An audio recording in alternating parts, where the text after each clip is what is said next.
Hello everybody, welcome back to MBE. It is Sunday night with Biggs and I. So we can see we're machining our billet cylinder heads. This is the last op. So, yeah, so it's a billet set. So we do these for like the Brad Anderson platform, which I say is arguably the most successful drag race engine platform ever. So we do cylinder heads for these. The truck and tractor pull stuff, like I think we've won almost all. Our heads have had the championships on every one of the blown ones out there the last probably 4 years. It's like we're winning like 3 or 4 championships a year with these. They're purposely built for the truck pulling, so and it kicks ass. You know, they run a little less RPM than things like that. So we just made adjustments for them. And this is op 3. So when these are finished, we have a couple different versions. We have our small chamber version that the chamber is approximately 14 cc smaller. So what that means, you can take 14 cc's off the dome of the piston to get your piston weight lighter, better flame travel, things like that. We ran that years ago with Brandon Snyder. Where did we go? 348 in the 8th in Pro Extreme PDR 8, and that was 9 years ago, I think it was. But we offer this in the standard chamber, so the guys can run their standard pistons if they have them, or we have our small chamber version. We have both, and of course we have the NHRA legal versions and things like that. But for the guys that are power guys that really need the power, then this is what you need right here, the Pro Extreme stuff that we do. And then over here, so big nines, always running big nines, it seems like, so, especially since we went to the billet intake manifold, and that has been so successful. We've had 5 different engine builders that made the same power as a sheet metal with 2 carbs. That's 5 using the MBE billet intake manifold, single dominator, or EFI, whatever you want to do. That's up to you. And then these are just in process to get machined. So they've already been machined for. So this is op 1. It gets spark plugs, seat bores, guide bores, spark plugs, and then it goes for another op right here, and we machine this little bit right here so we can get the exhaust seat in, and then from there it goes to the final op, and that'll do all the cylinder head porting, port the chambers, and some other things, because push rod clearance has already been done on the first op. As you can see, all this has already been finished. Because it's our own casting, all of this, we machine all of this. So all this is finished. And then of course we go in and deburr it and make everything so it's nice here. The guys take a lot of pride in their work. You can see how much we rotated the valves around. We've been doing that on a lot of things for a number of years. We got another 8-degree small block Ford head that we've done the same thing with. We've had a lot of great results from that. And yep, we'll go from here. More big nines over here. And then we have our small block Ford, which, like we say, we have the 8-degree. This is all canted valve stuff, so 8-degree by 4-degree, meaning that the valve opens up at 4 degrees towards the center of the cylinder, in essence making more power, making a more efficient cylinder head. But we have this in 8-degree, 2 10-degree programs, 2 12-degree programs. So all of this is very, very refined. So we basically make 5 or 6 different heads out of this one single casting, and we'll show that in a little bit here. This is a version that we do for Anthony DeSoma, so this is for Fletcher Cox, which is a longtime customer of Anthony's, and that's the version that we do for him. It's different than the version we do for ourselves. So you can see they've imported and everything. Haven't been valve jobbed, so you really can't tell anything until it's valve jobbed. But guides have been honed. These are just here for finished valve jobs, and these will be finished. So all the upgraded push rod clearance, the lightning program, all done. O-ring, the intake flange, the exhaust flange. It's a pretty nice set of heads when they're finished. And this will get the press and hat washers, which they've already put in. These won't gall because of the type of steel that we use, and the heat treat. And then we have the stepped guides in it. And what it is, we always are looking to improve. So you can see we've rotated the valves around on this also. They're not sitting right next to each other. And then that guide with the flange guide, we're doing more and more of that for the power adder stuff, because that's stuff we used to do with the top fuel. Is put that flange in there, and as the exhaust is coming out, it wants to push the valve, the exhaust valve so hard on the power adder stuff that eventually it wears out the guide board and everything. But with this flange in there, it saves it. It makes it so rigid, extending that out to here. So that's why we've done that to these. So, and we do that to big 9s also now for the guys that are running ProChargers, turbochargers, blowers, things like that. We're doing that to all them also. But yeah, you can see, they almost look like a billet cylinder head when they come off. But yeah, all this gets machined. There's 7 pounds that come off the cylinder head with the Lightning program, so that's 14 pounds per head, so it is very significant. That's a lot of aluminum, 7 pounds. You'd be surprised. That's a stack of chips this big, 7 pounds is. It's amazing how much it actually is. Let's go back here. And of course, these heads, they have the extra bowl holes for the power adder guides. You have the extra row here. I don't know if you can see that down below. I didn't really show that well.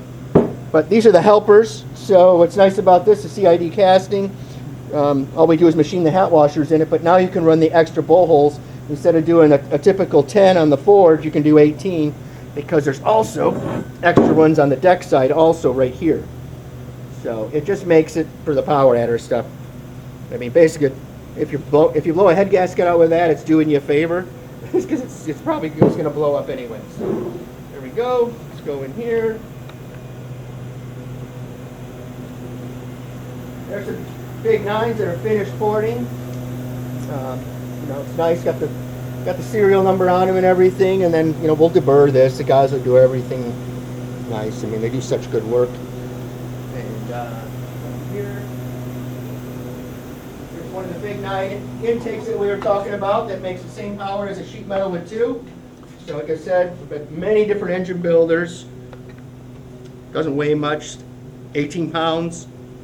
It comes off the machine like this. That's all deburred on the machine. Honestly, I think it's the coolest thing we've ever made, really.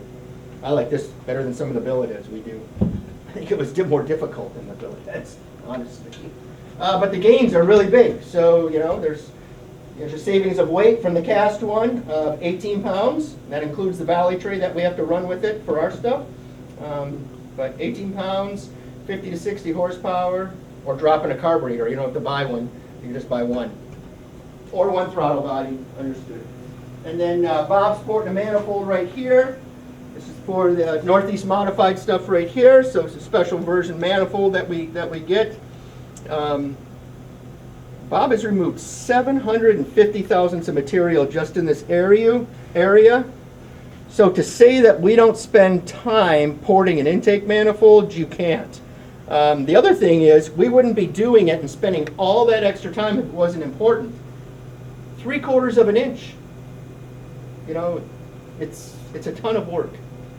But hey, Bob's an artist, so can't wait to see what that looks like by the end of the week. Hopefully Biggs will show some pictures of that. This is a set we resurrected from the dead. These are from Puerto Rico. These are for a Henry Paez. I think it's for his father, actually. This is an old set of 5-inch bore space heads. These had seen a long, long life. If you would have seen them when they came in, you would have went, holy crap, why were they even running these things? But we resurrected them. Henry and his dad wanted us, we put 16 new copper beryllium 825 seats in it, 16 intake and exhaust guides, redid the porting, redid the valve job, redid the whole chamber. These will run better than they did 25 years ago. I can't wait till they go run these, because they're going to have a whole tune-up change. They're going to be moving bars and everything in the car. But yeah, a great job. We don't mind doing that. It's a ton of work. And obviously Ian, you can see his finished work. All of this was weld, because we had to bring all the seats up. We had to do all this extra work to make them perfect.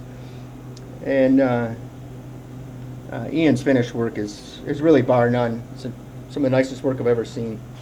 But yeah, so that's this. And then back over here, waiting on valves for that. Oops, sorry, please.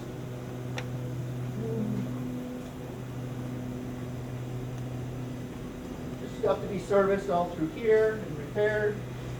So not a big deal. And then we come back here, we'll be doing a video on this. This is our candid valve, 8 degree by 4 degree, small block 4. Then we have the billet intake that we do for it also.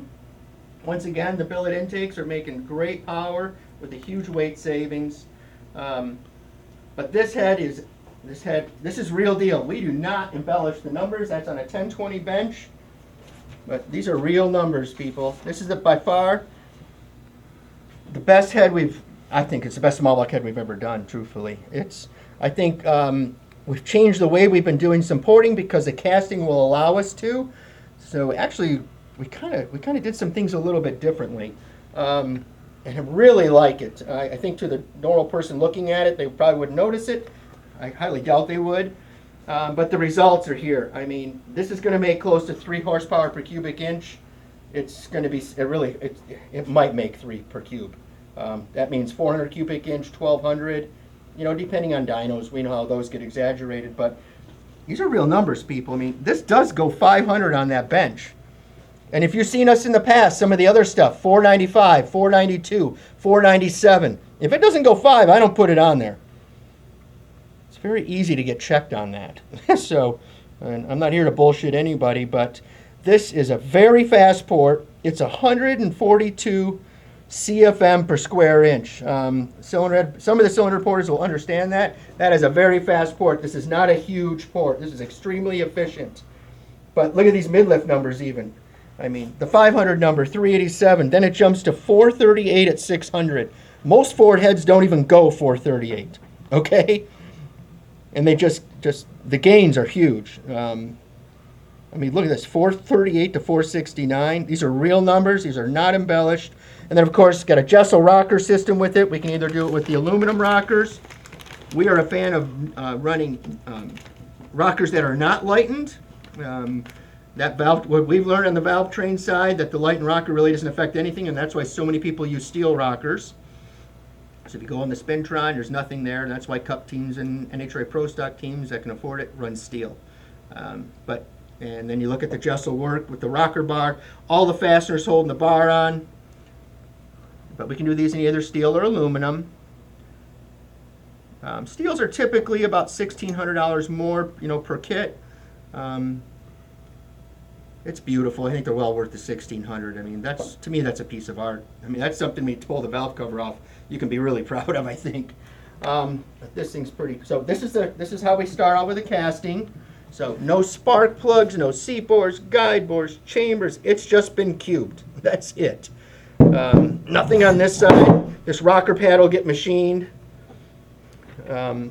So there's a lot of work that goes into this, especially with the lightning package. The lightning package on these are gorgeous. It truly looks like a billet cylinder head, but it's not. So you don't have the cost effect of the billet cylinder head. I mean, something like this is $3,000 to $4,000 less than purchasing our billet cylinder heads, and it'll make the same or more power. I mean, it's a really nice deal. I'm not trying to shoot ourselves in the foot, but why not do this? You'll have more water in it, so for the NA guys, I think it's better. I think you get more air, no water, more water around the spark plug, and just make everything more efficient. You can see we've rotated the valves on this also.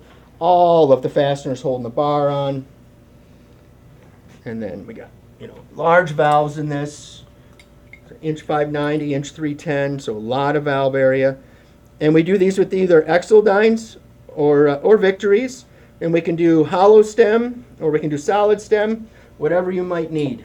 Let's look at all this. So, like I said, 7 pounds comes off on this, but look when it's finished. I mean, Joey just did a great job. Look at all the lines go the same direction. Joey's so meticulous on this. He's just an artist. Yeah, so look at all this. And then look at that. Look at that chamber. Get some. That's what I say. Get some. So this chamber right here is 35 cc's with the soft chamber in it. For the smaller cubic inch, like if you're racing a comp eliminator car or something like this, we could do a version for that if you want, like even if it was smaller cubic inch. But the nice part of this, because of the 8-degree valve angle, we can get this down to like 26 cc's. So 26 cc's, when it's a smaller cubic inch engine, will really, really help the thing out a lot. But you can see all that lightning compared to what was in that other one. There's a ton of metal that comes out of this. Like I said, the casting allows us to do so much more than in previous stuff, but it's a badass piece. Yeah, I went on about that for a while. I guess I got excited. But that's what we got. So that's this week at MBE, everybody. I hope everyone had just an excellent 4th of July, and we'll see you next week.